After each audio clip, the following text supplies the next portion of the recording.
사사기 가운데 일반인들에게도 잘 알려진 삼손 이야기는 영어로도 여러 차례 만들어질 만큼 교회를 안 다녀도 좋아할 이야기 요소들이 들어 있습니다.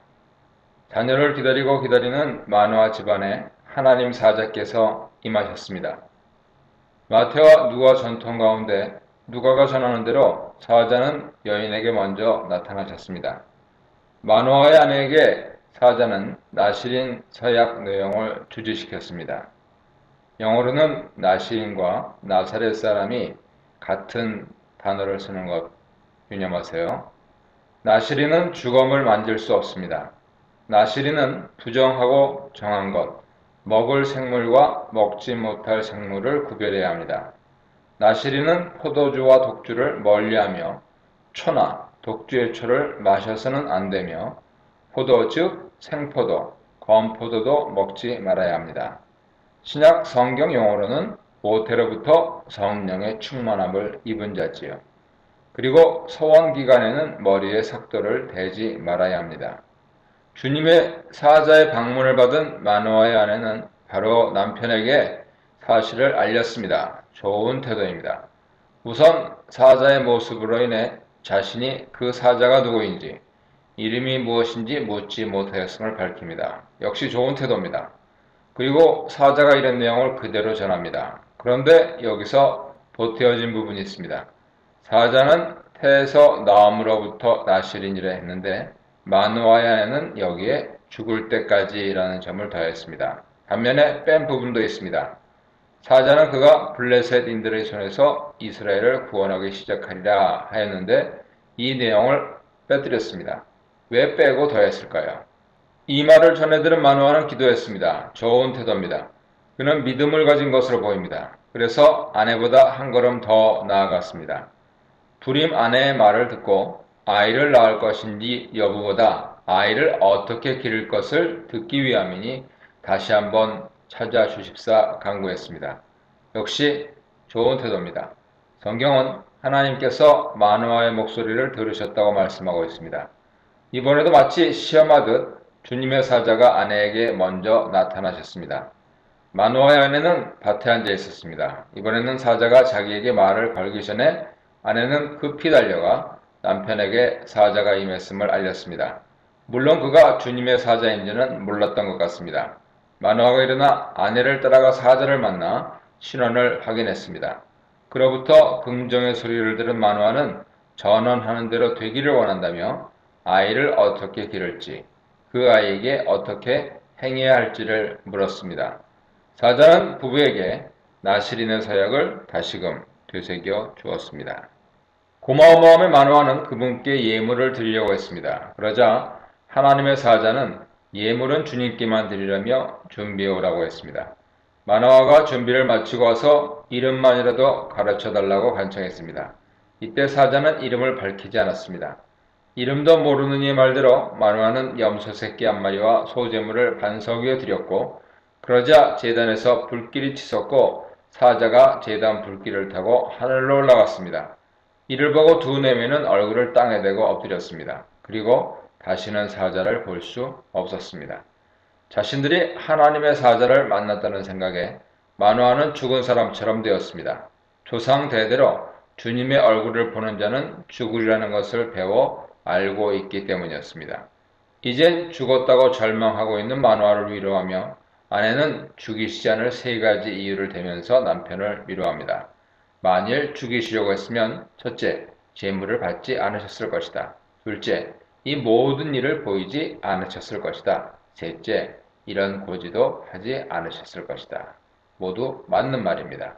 그리고 아내는 그녀의 믿음대로 아들을 낳았습니다. 이름을 삼손이라 지었습니다. 아이는 하나님의 복을 받으며 잘 자랐습니다. 유다와 블레셋 접경 지역 삼각지대인 베세메스 소라 에스다올 사이 단지파가 이동 시에 수경했던 마하네단에서 하나님께서는 삼손에 임하셨습니다. 분명한 점은 하나님의 사자가 본인에게 나타났건 부모에게 나타났건 사사 본인은 주님의 감동을 받아 활동해야 한다는 사실이죠. 부르심과 성령의 인도하심을 잘 분별해야 실수하지 않습니다. 여자가 낳은 자 중에 가장 위대한 인물이라고 주님의 칭찬을 받은 세례요한도 부르심을 받은 후 자라며 심령이 강화해지며 이스라엘에 나타난 날까지 빈들에 있었습니다. 그러고도 예수님을 소개한 뒤 여전히 제자들을 두며 예수님을 따르지 않고 있다가 감옥에서는 예수님의 메시아 맞느냐는 확인을 하러 제자들을 보냈습니다. 분별력이 떨어졌던 것일까요? 세례요한이 참수되었을 때 주님께서 보이신 냉정한 태도는 여기서 연유한 것이 아닐까요?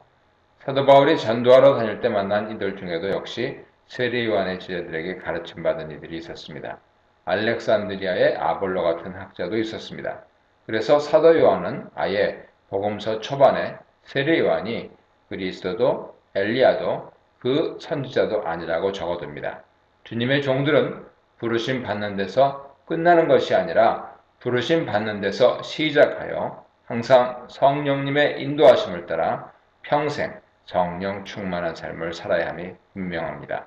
그리고 그것이 부부 함께 되어야 합니다. 창조 섭리의 배필의 원리가 이를 증명하죠. 앞서 먼저 나팔 부는 자라는 뜻의 배필이 되기 위해서는 부부가 함께 성령 충만하고 함께 사역해야 합니다. 전공도 같으면 좋고 직업도 같으면 더더욱 좋습니다. 하나님의 나실인 삼손은 그렇지 못했습니다. 그의 비극의 씨가 여기에 내재되어 있었던 것일까요? 부부가 살다 보면 좋을 때도 있으나 어려워질 수도 있습니다. 그래서 가정의 집을 지키기 위해 가장은 정도를 주로 걷되 다소 변칙을 사용하기도 해야 합니다.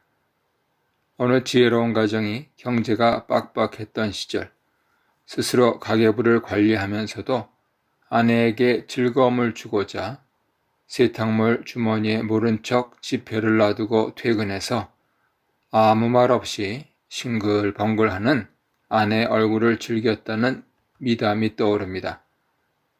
당연히 공동체의 장은 구성원들의 다양한 요구에 원칙과 변칙을 적절히 구사할 줄 알아야 합니다. 2002년 솔트레이크 동계올림픽에서 한국팀의 빅전 전명규 감독은 원칙과 변칙을 적절히 구사하는 전략으로 다시 한번 세계를 놀라게 하며 금메달을 수확했습니다. 전 감독이 올림픽에서 보여준 몇 가지 변칙 기술은 첫째, 날 들이밀기. 둘째, 반 바퀴를 더 달려 우승하기. 셋째, 선수들에게 맞는 스케이트 만들기. 넷째, 다른 나라 선수들의 서너 배에 달하는 훈련량 등입니다. 비단 운동 경기뿐 아니라 원칙과 변칙을 적용한 사람들의 성공담은 많습니다. 그 가운데 독일 베를린 박물관이 자랑하는 네페르티티 채색 흉상은 아직도 이집트 고고학계에서 독일이 사기쳐 훔쳐간 것이니 돌려달라고 주장하는 대표적인 유물입니다. 독일 측에서 이를 반격할 수 있는 근거는 그 흉상을 발굴했을 뿐만 아니라 이집트의 승인 아래 비교적 가치가 덜한 많은 발굴물을 넘겨주고 대신 이 흉상 하나만 빼돌리는데 사력을 다한 루드비히의 전략이 있었기 때문입니다. 1914년 아마르나 지역 발굴권을 따낸 루드비히는 수집한 유물 가운데 당시 이집트인들이 가장 원하리라 생각되는 것 옆에 이 흉상을 놓고 그들이 먼저 선택하도록 유도하여 자연스럽게 자신이 이 흉상을 차지하도록 디스플레이 기술을 발휘했습니다. 나아가 이 흉상이 독일에 도착한 후에도 한동안 전시하지 못하도록 당부하여 바로 외교 문제가 발생하지 않도록 하는 치밀함을 보였습니다. 그래서 영국, 프랑스 등이 한 것처럼 단순히 식민시대 약탈에 간 것이 아니라 정당한 대가를 치르고 가져온 것이라는 독일 측 주장에 세계 여론이 동조하고 있습니다. 흔히 가정과 사회의 지도 원리는 다르다고 생각합니다. 하지만 동시에 누구나 가정 생활에서부터 사회생활로 건강한 삶이 이어지기를 바랍니다. 그래서 사회 통념이나 선입견을 깨야 할 때가 있습니다. 부부관계도 그런 가운데 하나죠. 사회에서는 응당 그러려니 하는 일들을 한번 돌려 생각하고 적절하게 변화를 주어 생각하면 우리의 바라는 삶을 어렵지 않게 살 수 있습니다. 우리가 쉽사리 남편은 괜찮은데 부인이 영 하거나 그 반대의 말을 하죠. 과연 남편과 아내 중 한 편은 괜찮은데 배우자는 안 좋은 경우가 얼마나 될까요? 부부관계나 개인 간의 차등이 있어 법칙처럼 맞는다고 할 수는 없어도 대개 부부는 같은 마음이라 여겨집니다. 같은 몸이니까요. 안타깝고 분한 것이 우리나라에서 출신 배경을 뛰어넘어 대통령까지 지내신 분이 너무나 쉽게 이 세상을 뛰어넘는 길을 택하신 일입니다. 참 많이 힘드셨겠다는 생각과 동시에 그래도 대통령 자리에 오르기까지 그 숱한 역경을 겪었을 텐데 이번에도 잘 뛰어넘으시지라는 애절함이 있습니다. 잘못을 떠나 마음이 아프죠. 한편으론 미제로 덮인 채 소문만 무성한 뇌물 공여는 과연 어디까지 사실일까란 궁금증도 있습니다. 어쩌면 전직 대통령이 쉽지 않은 삶과 죽음 사이를 순간적으로 뛰어넘을 수밖에 없었던 원인은 만일 금품수수가 사실이라면 부부로서 쉽사리 받은 돈의 문제를 나름대로 해결해 보려는 결연한 의지가 작용하지 않았을까 추측해 봅니다. 이 추측이 맞는다면 더 안타까운 마음이 드는 것이 전직 대통령은 부부가 이룬 집의 가장이기도 하지만 대한민국 국민들이 함께 이루고 있는 거대한 집의 어른이었다는 점을 순간 잊은 것이 되기 때문입니다. 그 자리에 있건 그 자리에 있었건 집의 어른이라는 사실을 한시라도 잊지 말아야 할 역사적 교훈이 남겨진 것으로 생각됩니다. 변변한 지도자가 등장하지 못하는 시절에는 인심이 흉흉합니다. 끊임없이 민족의 역사를 괴롭히는 것들이 등장합니다. 자기 가정일에만 몰두해 공익을 잊은 지도자들이 몇 년 동안 자리만 지키다가 공동체를 위해 아무런 일도 못하고 죽은 후 문제들은 산적하여 수십, 수백 년 동안 후손들을 괴롭힙니다. 할 수 없이 하나님이 직접 개입하시기도 합니다.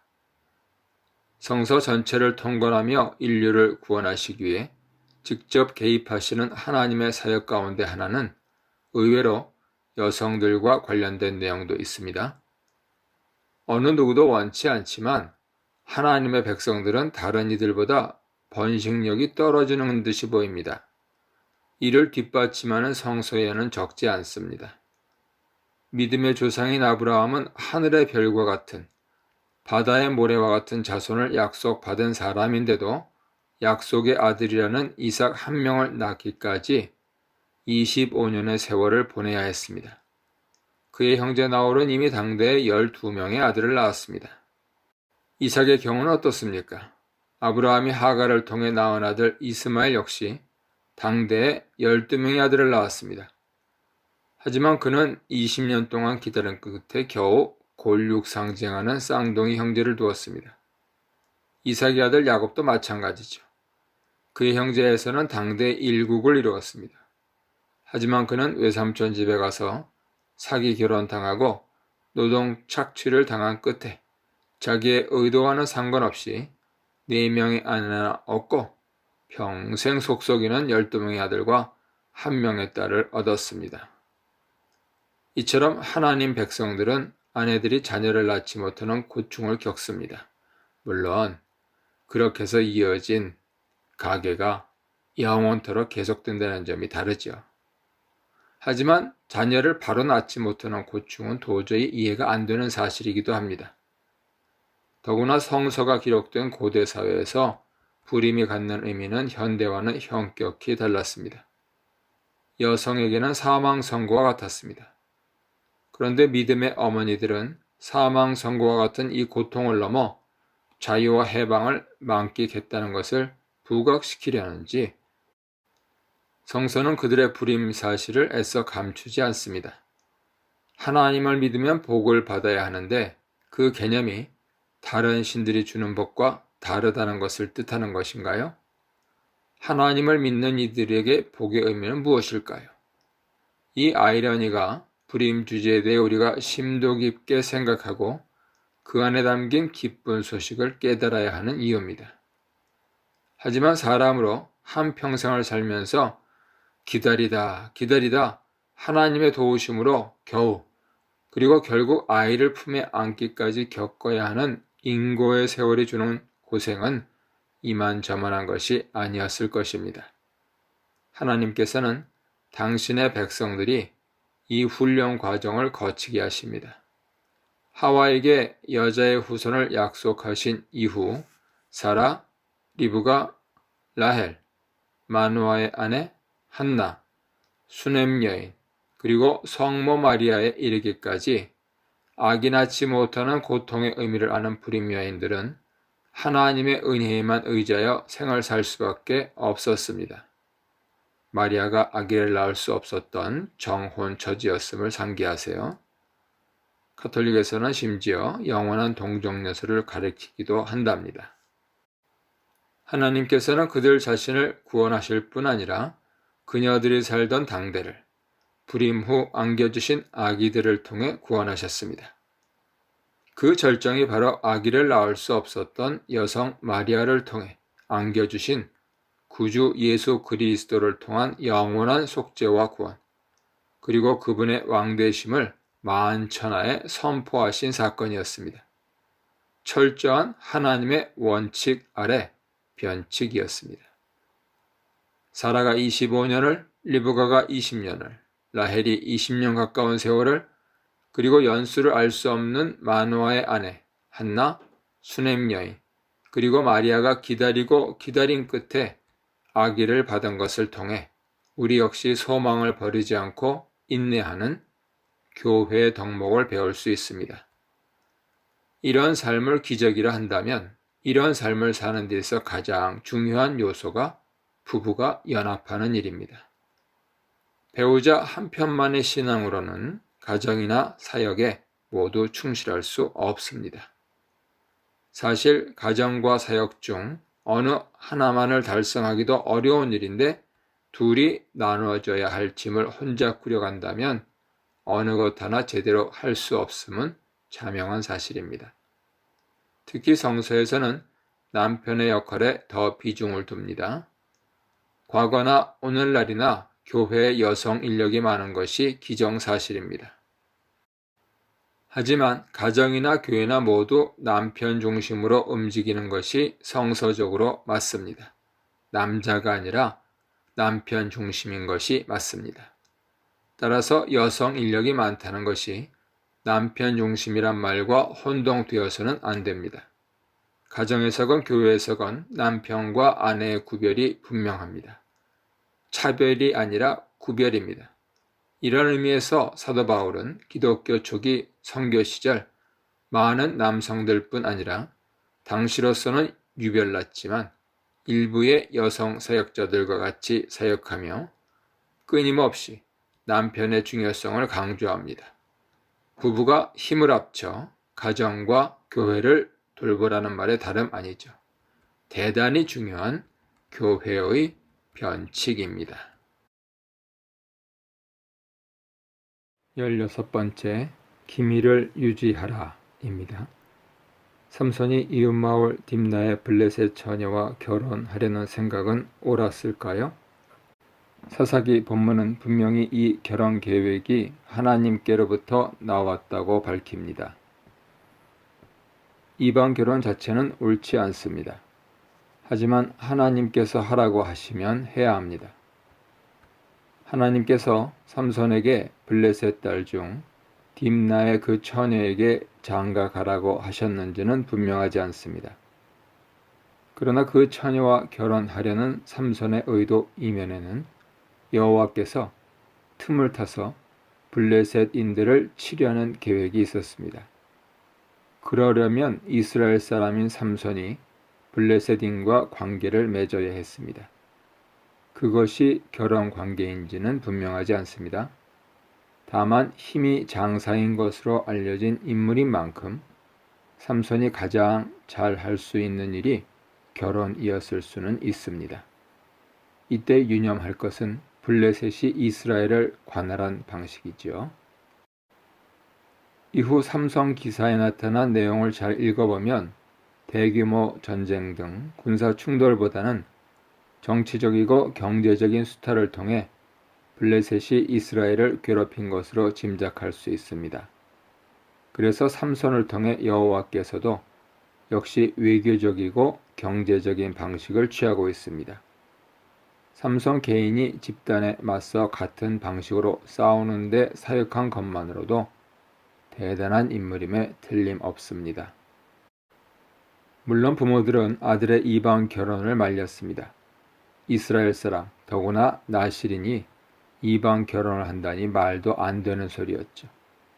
그렇지만 자식을 당할 부모가 이스라엘에도 없었던 모양입니다.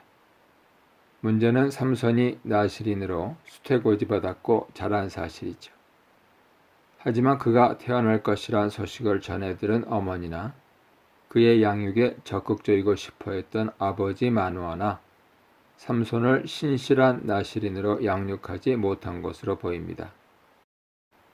그 결과 삼손이 그의 위대할 수 있었던 사역을 육신의 방종으로 무너뜨려 버릴 수밖에 없었습니다. 물론 여호와께서는 그를 도우셔서 이스라엘의 적을 물리치는 당신의 일을 해나가셨지만 그때 사용된 사람이 영이 아닌 육신의 힘만 자랑하며 그의 일생을 마친 것을 사사기는 조용히 전하고 있습니다. 자녀 신앙 전수, 특히 거룩해야 할 나실인 교육이 제대로 이루어지지 않자 삼손의 인생은 매우 사소한 것에서부터 허물어지기 시작합니다. 마침내 부모를 설득하는 데 성공한 삼손은 그들과 더불어 딥나에 내려갔는데 혼자 있을 때 포도원에서 사자들을 만났습니다. 나실인이 포도원에 들어간 것은 엄청난 사건입니다. 나실인 교육 실패가 확인되는 순간이죠. 삼손은 아무런 스스럼 없이 그렇게 했습니다. 앞으로 그가 사람들, 특히 이성들을 만날 때 어떻게 할지 단번에 짐작할 수 있습니다. 그런데 사자를 만났습니다. 분명한 것은 서로 간에 놀란 모양입니다. 왜 사자가 거기까지 번식하고 있었느냐는 질문은 가능합니다. 중세기 이후로는 팔레스틴에서 사자의 존재를 알리고 있지 않기 때문이죠. 하지만 구약 성서는 분명히 130회 이상 사자의 존재를 분명히 전하고 있습니다. 심지어 삼손보다 훨씬 후대 인물인 다윗, 브나야 같은 장수들이 사자를 죽였다는 기사도 전해 내려옵니다. 사자를 만난 삼손은 자기 힘이 아닌 하나님의 신에 크게 감동되어 손에 아무것도 갖지 않고 그 사자를 찢어 죽였습니다. 얼마나 감동되었든지 염소 새끼를 찢음같이 찢었다고 합니다. 괴력이 아닐 수 없습니다. 함께 있던 다른 사자들이 보기에도 무서웠던지 삼손은 한 마리 숫사자만 찢으면 되었습니다. 물론 상처를 입었을 것입니다. 하지만 어디서 얻은 상처인지 부모께도 알리지 않았습니다. 힘이 장사인데다 입도 과묵한 사람임을 짐작할 수 있습니다. 삼손은 외모로만 좋아하게 되었던 딥나의 처녀와 정담을 나누며 결혼을 약속했습니다. 혼인 날짜로 잡은 날이 되어 장가들려고 내려가는 길에 사자가 궁금해져 살폈던 삼손은 벌꿀을 발견하고 자기가 맛보고는 부모께도 드렸습니다. 하지만 그것이 사자의 죽음에서 나온 것이라고는 말하지 않았습니다. 이 부분을 유념할 필요가 있습니다. 삼손은 주검을 만져서는 안 되는 나실인입니다. 그런데 사자의 시체에 있던 벌꿀을 발견하고 그 꿀을 가져가 걸으면서 먹고 부모에게까지 배달하여 그들도 먹게 했습니다. 그러면서 그것이 사체에서 나온 것이라고는 말하지 않았습니다. 왜 그랬을까요? 당연히 부모가 맞기 전에 자신이 그러면 안 되는 것을 알았기 때문입니다. 딥나의 처녀와 결혼하려던 삼손은 자신의 뜻을 막는 부모를 제쳐두고 일을 벌이기 시작합니다. 하나님의 인도를 받을 때 유념해야 할 것이 있습니다. 하나님의 뜻과 사람의 뜻이 다를 수 있습니다. 하나님께서는 가라고 하시는데 가족들은 가지 말라고 할 수 있습니다. 반면에 가족들은 하라고 하는데 하나님은 묵묵부답이신 경우가 사실 많습니다. 그래서 주의해야 합니다. 분명한 사실은 하나님의 뜻이 우선이며 하나님의 뜻은 공동체의 합의를 통해 나타난다는 사실입니다. 이런 점에서 신자들에게 주신 두 개의 집, 곧 가정과 교회의 합의는 하나님 백성들의 신앙생활에 있어 매우 중요합니다. 그래서 신자의 가정생활을 이렇게 정리할 수 있습니다. 우리에게 가정이 있는 목적 중에 하나는 부모의 연륜이 자녀의 부족한 경험을 채우는 데 있습니다. 그래서 부모를 공경해야 합니다. 그들의 말을 귀담아 듣는 것이 좋습니다. 자신의 유익을 위해서도 그렇습니다. 아버지와 함께 처가로 간 삼손은 당시 신랑의 예대로 처가에서 일주일간 잔치를 베풀었습니다. 30명의 들러리를 붙여서 혼인잔치의 흥을 돋우었습니다.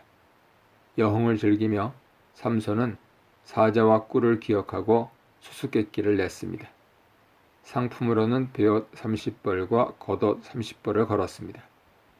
일주일 말미를 주었습니다. 잔치가 끝나기 전까지 맞추라는 뜻이었죠. 그의 수수께끼를 풀 재간이 없었던 블레셋 청년들은 마침내 나흘째 되던 날 신부를 위협했습니다. 이스라엘 사람들의 안식일 개념으로 기산하면 제7일째 되던 날, 잔치가 벌어진 지 나흘째 되는 날로 짐작됩니다. 끔찍한 위협이었습니다. 신부와 친정집을 모두 불살라 버리겠다는 위협이었습니다. 당황한 신부는 남편의 유익이 아닌 친정과 자기 민족의 이익을 우선시하여 신혼기간 동안 울며 졸라댔습니다.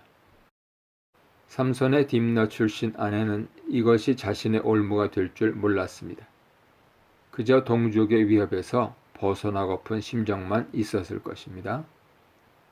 이방 결혼의 위험이 이런데 도사리고 있지 않을까요? 그래서 조르고 졸라 결국 남편에게서 얻어낸 비밀을 자신의 가족 아닌 들러리들에게 알렸습니다. 남자들은 단순합니다. 여성들의 심리는 그보다는 복잡한 것으로 보입니다. 남자든 여자든 남의 비밀, 특히 가족의 비밀은 서로 간에 지켜주는 것이 좋습니다. 그것이 예의이자 자신을 보호하는 것이 됩니다. 얼마 안 지나 결국 이 신부는 아버지와 함께 자신이 누설한 일로 인해 발생하는 다른 일로 동족들의 손에 의해 불타 죽습니다.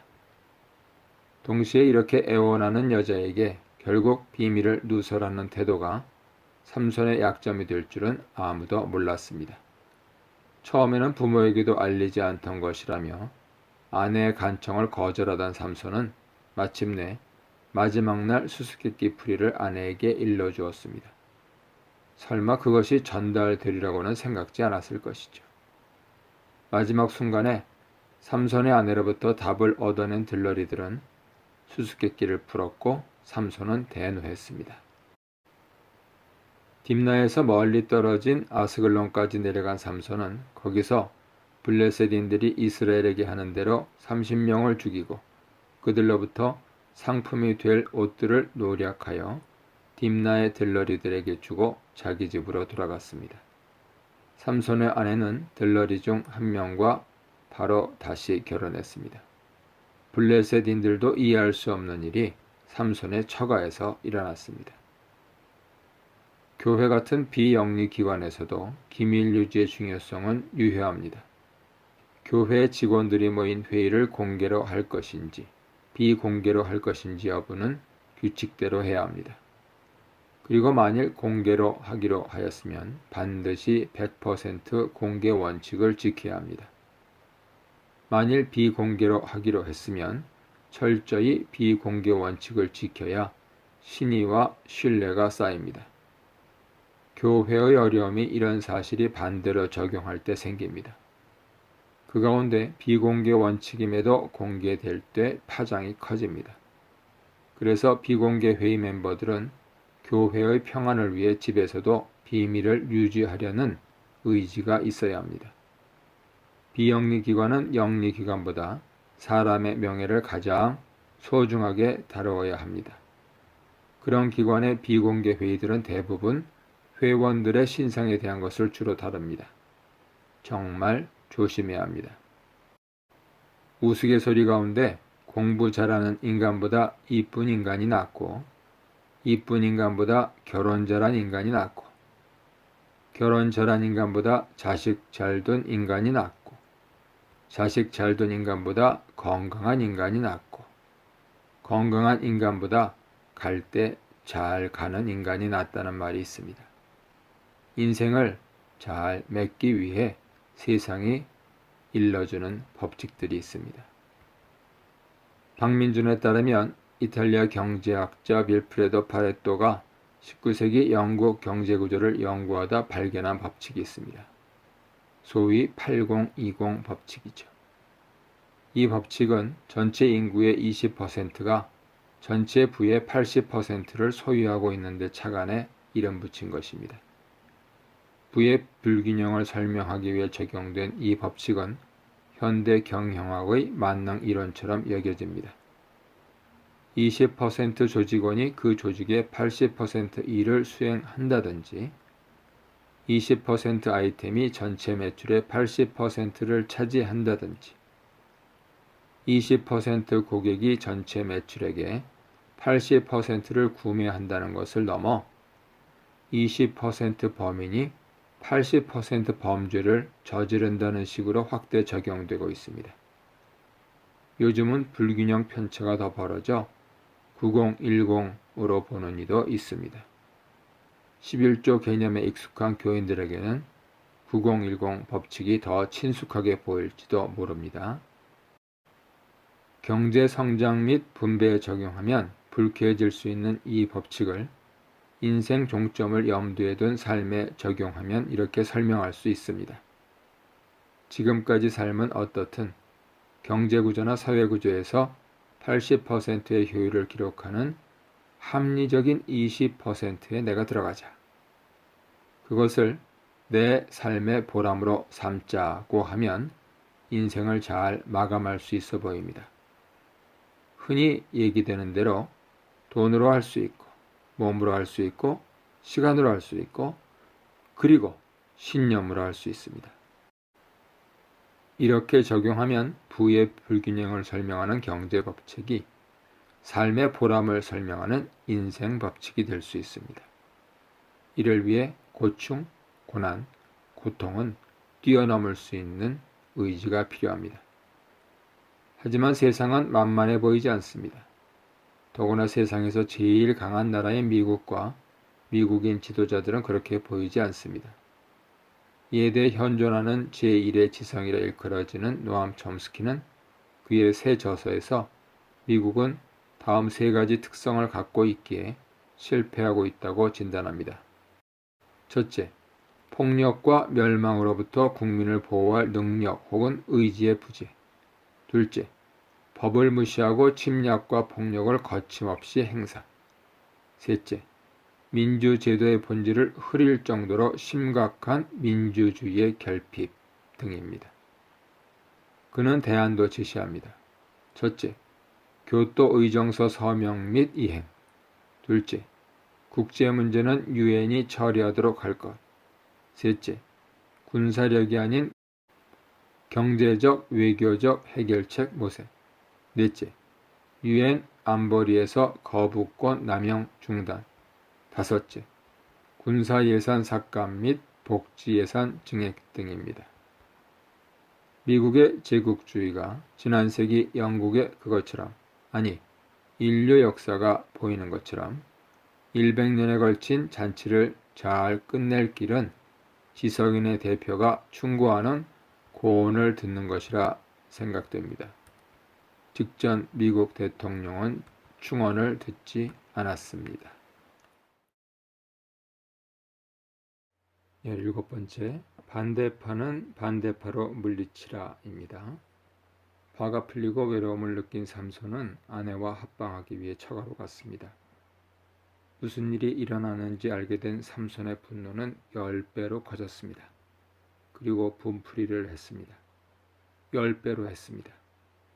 피로연 퀴즈 때는 아스타롯 30명을 죽였는데 이번에는 여우 300마리로 처갓집 인근 동네를 난장판으로 만들어 버렸습니다. 한 해 농사지은 모든 것을 망쳐놓았습니다. 그러자 대노한 블레셋인들이 연유를 캐물어 안 뒤 장인과 삼손의 딥나 출신 아내를 불태워 죽였습니다. 그들도 삼손의 처가가 잘못했다고 판단했습니다. 우리가 피해 복수를 삼가야 합니다. 하나님께서 팔레스틴 땅을 허락하시며 이스라엘 자손들을 위해 6개의 도피성을 두라 명하신 이유도 여기에 있습니다. 너무한 처갓집이었지만 삼손은 자기의 처가를 불태운 블레셋인들에게 복수를 했습니다. 정확한 숫자는 나와 있지 않지만 거의 전쟁 상태였던 것 같습니다.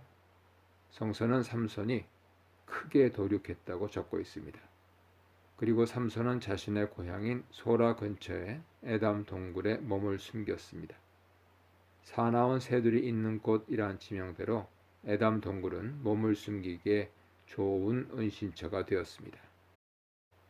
블레셋인들은 다시 복수하기 위해 진을 치고 유다 백성들을 괴롭혔습니다. 그러자 유다 지파 사람들이 이유를 캐물었죠. 어차피 억압당하고 있던 처지였고 소문을 들어 알고 있을 텐데 말입니다. 결국 이유를 묻는 이면에는 명분을 얻으려는 목적이 있었던 것으로 보입니다. 자기들 손으로는 차마 동족인 삼손에게 손을 댈 수 없으니까요. 이방인들의 입을 빌어 골칫거리를 제거하려고 했던 것으로 보입니다. 블레셋 사람들도 유다 사람들의 술책을 알고 있었습니다. 그래서 더 이상의 문제를 일으키고 싶지 않으니 삼손만 남기라는 투로 말했습니다. 우리가 올라오기는 삼손을 결박하여 그가 우리에게 행한 대로 그에게 행하려 함이로라. 삼손을 죽이겠다는 말입니다. 영웅인 동족을 죽이겠다는 말을 듣고 유다 사람들은 삼손에게 올라갔습니다. 무려 3,000명이나요. 삼손이 투항하기를 거부하면 생포하겠다는 뜻이었을까요? 아니면 근처 백성들이 삼손에게 가서 읍수하며 자기들에게 더 이상 고통을 가중시키지 말아달라는 의미였을까요?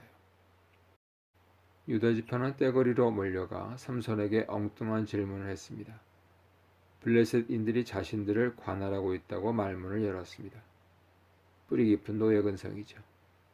사사기 첫 장에서 여호수아 사후 선봉에 섰던 모습은 찾아볼 수 없습니다. 더 기가 막힐 일은 마치 삼손이 유다 자손들에게 피해를 끼쳤다는 듯이 말하는 태도였습니다. 네가 어찌하여 우리에게 이같이 행하였느냐? 블레셋인들이 때가 되면 올라와서 자기들을 괴롭히는데 굳이 삼손을 핑계 삼을 이유도 없고 더구나 삼손이 자기들에게 피해를 끼쳤다고 말할 수 없었습니다. 그럼에도 그렇게 말했습니다. 이에 대해 삼손은 유다 지파를 원망하지 않았습니다. 그리고 이 문제는 자신과 블레셋과의 문제라고 분명하게 밝혔습니다. 블레셋인들이 자기 처가 사람들을 죽여서 자기도 그들을 죽인 것이라고 대답했습니다. 성서는 이에 대해 왜 삼손이 딥나의 블레셋 여자에게 장가가려고 했는지 서두에 이미 밝혔습니다. 삼손을 통해 블레셋의 손에서 이스라엘, 특히 지금 삼손에게 와서 엉뚱한 말을 하고 있는 유다 사람들을 구원하기 위함이라고요. 삼손의 대답을 들은 유다 지파 3,000명은 그들의 의도를 분명히 밝혔습니다. 우리가 너를 결박하여 블레셋의 손에 붙이려고 이제 내려왔노라. 그러자 삼손은 자신은 유다 사람들과의 충돌을 원치 않는다는 의사를 분명히 전했습니다. 만일 유다 자손이 자신과의 싸움을 걸어오면 자신은 정당방위 행위를 할 수밖에 없으니 자신을 공격하지 않겠다고 맹세하라고 했습니다. 이 말을 들은 유다 자손들은 조금 안심했죠. 삼손이 순순히 그들의 포박에 협조하겠다는 뜻으로 들렸기 때문입니다. 그래서 이렇게 대꾸했습니다. 아니라 우리가 다만 너를 단단히 결박하여 그들의 손에 붙일 뿐이요 우리가 결단코 너를 죽이지 아니하리라. 자랑스러운 말이 아닌데도 뻔뻔하게 마치 자신들이 삼손을 손댈 수 있지만 적에게 넘기겠다는 뉘앙스를 풍겼습니다.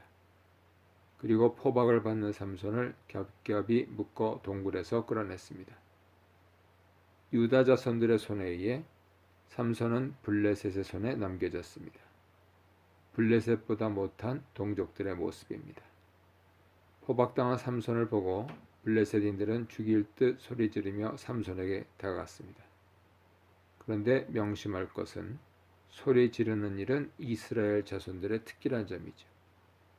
여리고성 점령 때나 기드온의 미디안 정벌 때가 대표적인 경우였습니다. 그런데도 블레셋인들이 소리를 지르고 있었습니다. 아니, 자신을 위해 소리를 질러 주어야 할 유다 자손들이 소리를 지르기는커녕 자신을 포박하자 자신의 적인 블레셋인들이 내지르는 소리를 삼손이 들었습니다. 그 다음 성서는 이렇게 전하고 있습니다. 동시에 여호와의 신의 권능이 삼손에게 임하매 그 팔 위의 줄이 불탄 삼과 같아서 그 결박된 손에서 떨어진지라. 그 다음 벌어진 일은 우리가 잘 알고 있는 내용입니다. 얼마 전에 죽어 뼈만 남은 나귀의 턱은 살아있는 블레셋인 1,000명의 목숨을 앗아가는 데 쓰여졌습니다. 삼손 한 사람을 잡으러 왔던 블레셋인 1,000명이 죽었습니다. 일당 천의 기세였습니다. 칼과 창이 아니라 하나님의 권능으로 이루어졌습니다. 동족 유다 지파가 묶은 세 줄은 불탄 삼과 같았습니다. 동족이나 적이나 모두 삼손을 버리고 죽이려 했지만 하나님께서 살리셨습니다. 혼자 1,000명을 해치우도록 하시면서 살려주셨습니다. 그런데 위대한 일을 하고 난 후 갈증이 심했습니다. 두 더미의 적의 시체를 쌓은 삼손은 하나님께 갈증을 호소했습니다. 아무리 용사라도 몸의 한계를 갖고 있는 법이죠. 더구나 위대한 일을 하고 난 후 위험할 수 있습니다. 그래서 솔직히 나의 갈증을 하나님께 말씀드리는 일이 중요합니다. 그러면 하나님께서 응답하십니다. 일당 천의 용사가 호소하는 타는 목마름의 기도를 하나님께서 들으셨습니다. 거룩하신 하나님의 권능으로 물이 없던 우묵한 곳에서 샘물이 솟아나왔습니다. 적을 죽일 권능을 주신 하나님께서 당신의 권능으로 생명을 연장시키신 것입니다. 그 이름은 엔학고레라 했습니다. 부르짖는 자의 셈이란 뜻입니다. 이처럼 용사 삼손은 하나님께 부르짖어 그 자신도 구원을 받았습니다. 그렇게 20년을 지낼 수 있었습니다. 지금 한국교회는 엔학고레를 구해야 합니다. 세속화와 물신화에 지칠 대로 지친 심신을 쉴 엔학고레를 말이죠. 1990년대 말부터 보이기 시작한 교회의 퇴조 현상은 나라가 후진국에서 중진국 대열에 올라서고 이어 선진국 문턱에 다가가려 할 때 이미 예견된 현상이었습니다.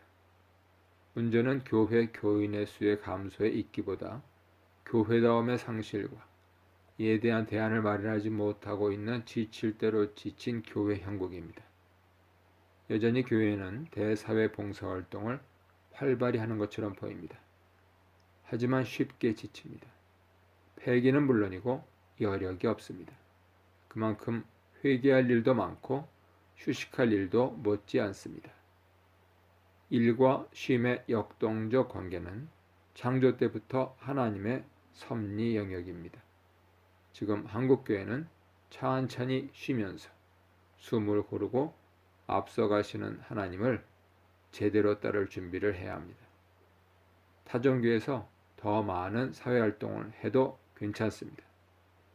반대파는 반대파로 물리치는 것이 이 챕터에서의 배움입니다.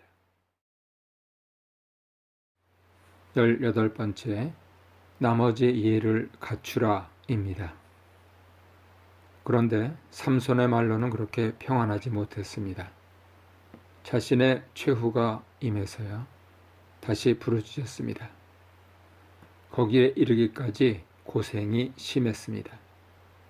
가사의 기생을 찾은 삼손은 남자의 기운이 다 떨어진 새벽에 매복하고 있다가 자신을 죽이려는 가사의 블레셋인들을 비웃기라도 하는 듯 아예 성문을 기둥에서 통째로 빼서 헤브론 앞 산 꼭대기까지 메고 가는 괴력을 보였습니다.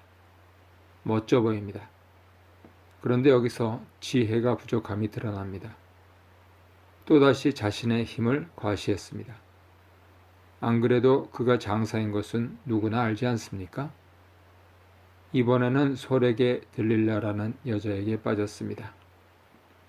앞서 삼손을 거쳐간 딥나의 아내나 가사의 기생 이름은 나오지 않습니다. 그런데 솔에게 이 여자 이름은 나옵니다. 장사 삼손의 애첩이었기 때문이 아닙니다. 바로 삼손을 잡은 여자이기 때문이죠. 삼손을 팔아 넘겨버린 여자입니다.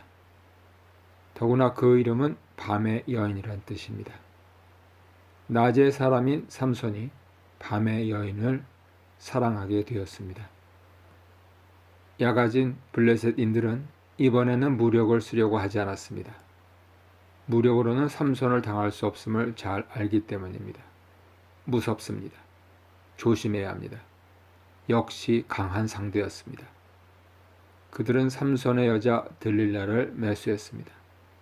삼손의 힘의 근원의 비밀을 알아내 달라고 했습니다. 대가는 엄청났습니다. 각각 1,100개의 은이었습니다. 각각이란 뜻은 블레셋의 5방백을 뜻할 수 있습니다. 예수님께서는 은 30에 팔리셨습니다. 그런데 삼손은 각각 1,100개의 은에 팔렸습니다. 하나님께서는 세상을 구원하시기 위해 팔리셨습니다. 그런데 삼손은 자신의 정욕을 채우다 사랑을 찾아 헤매다 팔렸습니다.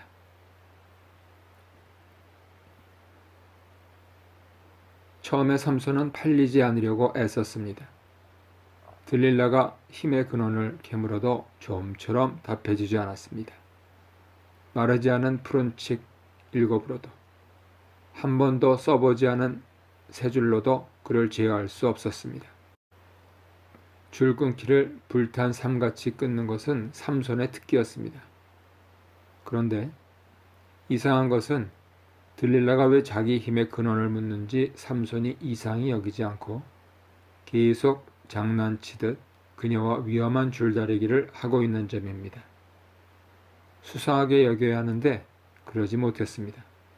그러다 천천히 비밀에 가까이 가기 시작했습니다. 자신의 몸을 줄러 먹는 데서 이제는 자신의 머리털로 다가갔습니다. 바로 일러주지는 않았습니다. 머리털 7가닥을 위선에 섞어 짜게 했습니다. 이번에도 삼손은 쉽사리 직조틀을 부숴버리고 힘을 자랑했습니다. 3세판이면 충분하지 않습니까? 그러나 들릴라가 비밀을 알고 싶어 애원하던 태도에서 돌변하여 어르기 시작합니다. 당신의 마음이 내게 있지 아니하면서 당신이 어찌 나를 사랑한다 하느냐? 당신이 이 3번 나를 희롱하고 당신의 큰 힘이 무엇으로 말미암아 있는 것을 내게 말하지 아니하였도다. 그러면서 동시에 같은 말을 반복하며 재촉했습니다. 따지고 보면 희롱을 당한 이는 삼손이었습니다. 그런데 들릴라는 자신이 희롱을 당했다고 했습니다. 삼손에게도 책임이 있었습니다. 계속 거짓말을 하며 들릴라가 점점 더 돈에 욕심이 생기도록 정말 비밀에 대해 궁금하도록 사태를 몰고 갔습니다. 들릴라는 비밀을 말하는 것이 사랑과 직접 관계가 있다고 우겼습니다. 논리가 안 되니 계속 같은 말을 하면서 삼손의 마음을 번민하게 했습니다. 성서는 삼손의 마음이 괴로워 죽을 지경이 됐다고 전합니다. 그래서 비밀을 말해버렸습니다. 삼손이 번민하여 죽을 지경이 되어 진심을 토하는 것을 직감적으로 안 들릴라는 자신의 실패에 실망하고 돌아간 블레셋 방백들에게 전가를 보내 마지막으로 한 번 더 기회를 달라고 했습니다. 들릴라도 처음에는 삼손에게 끌렸을지 모르지만 이제 그런 감정은 찾아볼 수 없었습니다. 삼손에게 약 오른 것도 있고 막대한 돈에 대한 욕심만이 앞서 있었습니다. 삼손 같은 용사가 끌릴 만한 용모를 가졌을 법한 들릴라가 욕심으로 가득 찼을 때 모습은 어떨지 궁금합니다. 자기 무릎에 삼손을 재운 들릴라는 재미있다는 듯이 그의 머리털 7가닥을 재빨리 밀게 하고 잠자고 있는 삼손을 괴롭게 했습니다. 아마도 성적인 내용이 담겨 있는 것 같습니다. 이 부분에서 성서는 단호하게 말씀합니다. 그 힘이 없어졌더라. 삼손의 힘이 없어진 것을 확인한 들릴라는 마치 놀이를 하듯 삼손의 잠을 깨며 블레셋인들이 이미 방에 들어와 있다고 알렸습니다. 삼손은 아마도 잘려나가 방 안에 어수선하게 널려있는 자신의 머리털을 보았는지 모릅니다. 그럼에도 그는 자신을 너무 믿었습니다. 자신감에 넘쳤습니다. 그래서 잠을 깨며 내가 전과 같이 나가서 몸을 떨치리라 호언장담했습니다. 하나님의 영께서 이미 자신을 떠나신 것을 깨닫지 못했습니다. 머리카락이 없어진 것은 이제 그나마 남은 나실인으로서의 마지막 서약조차 없다는 것을 의미했지만 그리 중요하지 않았습니다. 그가 용사인 것은 거룩하신 하나님께서 함께 하셨기 때문인 것을 인생의 중요한 순간에 절체절명의 순간에 삼손은 망각하고 말았습니다. 하나님을 향한 삼손의 마음이 중요했습니다. 하나님을 향하는 대신 그는 여자들을 더 사랑했습니다. 하나님께서 명하신 대로 머리에 칼을 대지 않은 일이 중요했습니다. 그 서약을 지키는 대신 그는 여자의 재촉에 하나님의 명령을 너무나 쉽게 버렸습니다. 그 결과는 참혹했습니다. 블레셋인들이 이번에는 그들 스스로 그를 잡아 눈을 빼고 질질 끌고 가사로 내려갔습니다. 그가 얼마 전 하룻밤을 기생과 지내며 자신을 잡으려고 매복하던 이들을 비웃고 성문을 떼어 이스라엘 영내에 갖다 버린 그 성읍이었습니다. 힘도 없고 눈도 뽑혔지만 여전히 그가 두려워 놋줄로 매고 쪼그려 옥중 맷돌을 갈게 했습니다. 아비멜렉의 두개골을 깨뜨린 그 작은 윗짝조차 버거워진 그를 미워하며 적의 원한에 찬 채찍만이 그의 얼굴과 등과 몸에 쏟아졌습니다. 여자들과 논일던 기억들은 너무 차가운 것들이 되었을 터였습니다. 그런데 자비하신 하나님께서는 이 비극 가운데서도 일하셨습니다. 성서는 조용히 속삭이듯 말씀합니다.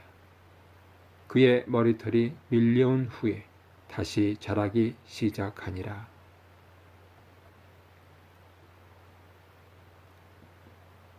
머리털이 자람과 동시에 삼손의 신앙도 회복되기 시작한 듯이 보입니다.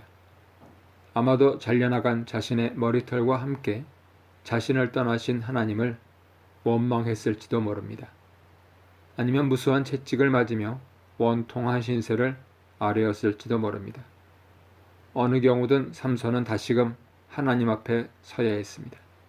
하나님께서는 적들로 하여금 이제는 삼손을 얕잡아 보게 하셔서 삼손의 머리털이 자라는데 신경 쓰지 않게 하셨습니다. 맞아가며 하나님께 집중할 수밖에 없었던 삼손은 어느 순간 자신에게 다시 임하시는 하나님의 권능을 느낄 수 있었을 것입니다. 그렇지만 이번에는 자랑하지 않았습니다. 맷돌을 돌리라며 여전히 자신을 때리는 옥졸들 앞에서 여전히 매맞아가며 조용히 때를 기다리고 있었습니다. 그때가 왔습니다. 블레셋인들은 영웅을 생포한 것을 그들의 다곤신의 공으로 돌리며 축제를 벌였습니다. 아마도 극적인 장면을 연출하기 위해 많은 준비를 했을 것으로 보입니다. 블레셋 5방백뿐만 아니라 블레셋인들도 호기심에 가득 차 장사 삼손을 보러 왔습니다. 거기까지만 하면 됐을 텐데 정도를 지나쳤습니다. 스스로 즐거운 나머지 삼손에게 하나님께서 함께 하시고 있다는 사실을 그들은 몰랐습니다. 그래서 그들이 말했습니다. 삼손을 불러다가 우리를 위하여 제주를 부리게 하자. 좋은 아이디어처럼 들렸습니다. 기획된 것이었는지 모릅니다. 즉흥적인 것이었는지 모릅니다. 그런데 큰일 날 아이디어였습니다. 살육의 현장을 라맛레히라 부르고 여호와를 불러 에낙고레라 불린 샘물의 기적을 체험한 삼손은 포로로 불려나와 장님으로서 그들을 위해 제주를 부렸습니다. 삼손이 부릴 제주가 무엇이 있었겠습니까? 힘자랑 아니었을까요? 짐승과 싸움을 시켰는지 무거운 것을 끌도록 했는지 정확히 모릅니다. 다만 두 눈이 뽑혔으므로 움직이는 것과 더불어 제주 부리는 일은 한계가 있었을 것입니다. 삼손이 제주를 부리면 부릴수록 자신들이 불리해져 가고 있음을 그들은 몰랐습니다. 그 가운데 영특한 이들이 있었다면 점점 분위기가 이상해져감을 직감적으로 알았을 것입니다. 하지만 늦었습니다. 마침내 마지막 제주를 부릴 순서가 되었습니다. 두 누나를 뽑힌 장사를 두 기둥 사이에 세우고 힘자랑을 해보라 했을지도 모릅니다. 그래서 삼손은 자기 눈 역할을 하던 소년에게 대들보 기둥 앞에 세워달라고 부탁했습니다. 성선은 갑자기 청중에게로 주의를 돌립니다. 제주 부리던 삼손을 보고 있던 청중은 무려 3천여 명에 달했습니다. 남녀노소 일하지 않고 향연을 즐길 수 있는 자들이 그렇게 많이 모여 있었습니다. 이 안에 들릴라도 함께 앉아 있었을까요? 삼손은 기도했습니다. 에낙고르에서 드리던 기도를 기억했을지 모릅니다. 마지막으로 한 번만 자기를 생각해달라고 생애 마지막으로 하나님을 불렀습니다. 블레셋의 부름을 받고 재롱거리가 된 것은 모두 두 눈이 뽑혀서 벌어진 상황이니 그의 두 눈을 뺀 원수를 단번에 갚게 해달라고 하나님께 부르짖었습니다. 딥나로 내려가던 길에서 자기에게 덤벼들던 사자를 기억했을지 모릅니다. 피로연을 벌이며 자신이 낸 수수께끼에 당황하던 블레셋인들의 모습이 떠올랐을지도 모릅니다. 레히에서 자신에게 소리 지르며 달려들던 블레셋인들을 떠올렸을지 모릅니다. 자신을 배신하고 블레셋 방백들에게 돈을 건네받던 들릴라의 마지막 모습을 기억했을지 모릅니다. 그런데 삼손은 이제 그 모든 것들을 뒤에 두기로 결심했습니다. 그리고 대들보를 양손에 껴안으며 자기도 죽겠다고 말하고는 힘을 썼습니다. 3천여 명이 모두 죽었습니다. 성서는 삼손이 살았을 때 죽인 자보다 자신이 죽을 때 죽인 블레셋인들이 더 많았다고 기록하고 있습니다. 삼손의 가족들은 시신을 수습하여 올라와 그의 아버지의 장지에 묻었습니다. 천하장사로 눈 뽑힌 영웅으로 20년의 공직을 속절없이 마감했습니다. 사람이 이름을 남기기 위해서는 마무리를 잘 해야 합니다. 자신의 인격이 달린 이름을 남기려면 누구나 고개를 끄덕일 만한 합리성과 효율성의 균형을 갖추며 마무리에 임해야 합니다. 그래야 전 인생이 아름답게 됩니다. 유감스럽게도 한국을 다스린 대통령 가운데 이런 분들이 기억되지 않습니다. 부정부패, 무능, 독재, 좌경향, 우경향 등 균형 잡히지 않은 모습을 보여왔습니다. 서로 임기 중 업적이 없어도 퇴임 후에 아름다운 지도자상을 보이면 백성들은 지도자를 우러러보기 마련인데 그마저도 없었습니다. 21세기 고국에서 선출되는 대통령들 가운데 이런 균형 잡힌 지도력과 퇴임 후에 이어지는 업적을 남기는 분들이 많이 나오길 기대해 봅니다. 교회도 마찬가지입니다. 개신교회 지도자들은 적어도 10분 가운데 8, 9분은 이런 지도자들이 나와야 교회가 생기를 유지하며 후손들에게 바른 복음을 전할 수 있습니다. 유감스럽게도 현실은 이에서 멉니다. 8, 9분은 고사하고 한두 분에 정말 사심없이 오직 복음만을 위해 사시다 간 어른들을 만나기 어렵습니다.